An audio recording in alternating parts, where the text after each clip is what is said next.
Hits like Israelites may have sounded like novelty music at the time, but they inspired a new generation with a taste for reggae, which they would eventually make their own. I think people forget that there was this golden period in the late 60s, particularly early 70s, where there was a lot of particularly melodic reggae tunes having top 20 hits. Hit the spot!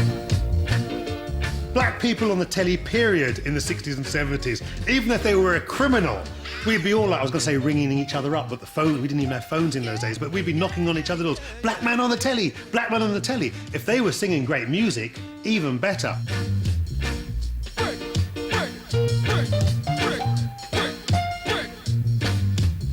Your thing, baby, your thing. On a twin spin, baby.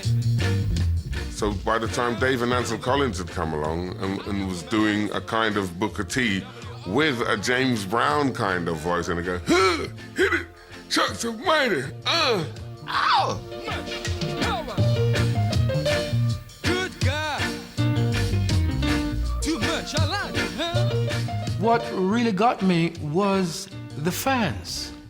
We had to actually run for our lives.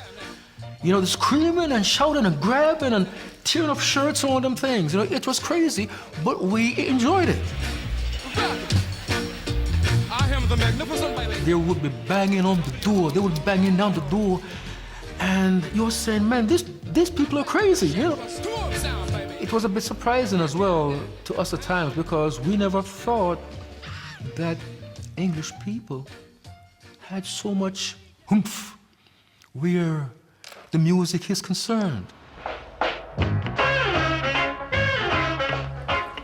In the early 70s, reggae inspired both the West Indian community and the white working class fans.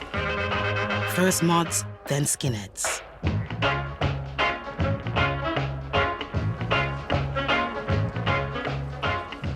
I suppose sort of late 60s, early 70s when I was like a little suede head, little mini sort of, you know, post sort of skinhead. I mean, going to sort of like the local dances on a Thursday night and just hearing black music. Desmond Decker, Return of the Django, Liquidator. I mean, they were big records. I mean, you know, you'd always hear them. And that was kind of it, really. That was the start of the love affair. So in some ways, for us, it became our music, so to speak. Because I suppose the lyrics and sentiment was sort of like, well, it was to do with a rebel stance, which we all associated with. This protest music, protest against injustice of people and all these things, right? And they saw me as a rebel and identified themselves as such. So there was some compatibility there. I think so, because you should see them. An anthem of the Skinheads was Max Romeo's Wet Dreams. They loved the rebel beat and risque lyrics that saw it banned from clubs and BBC. Every night we go to sleep, we have wet dreams. Every night we go to sleep, we have wet dreams. Lie down, girl, let me push it up, lie down. Lie down, girl, let me push it up, lie down. I think what happens is that they have a lot of anti-social feelings bagged up inside, and there was no way to actually spell it out.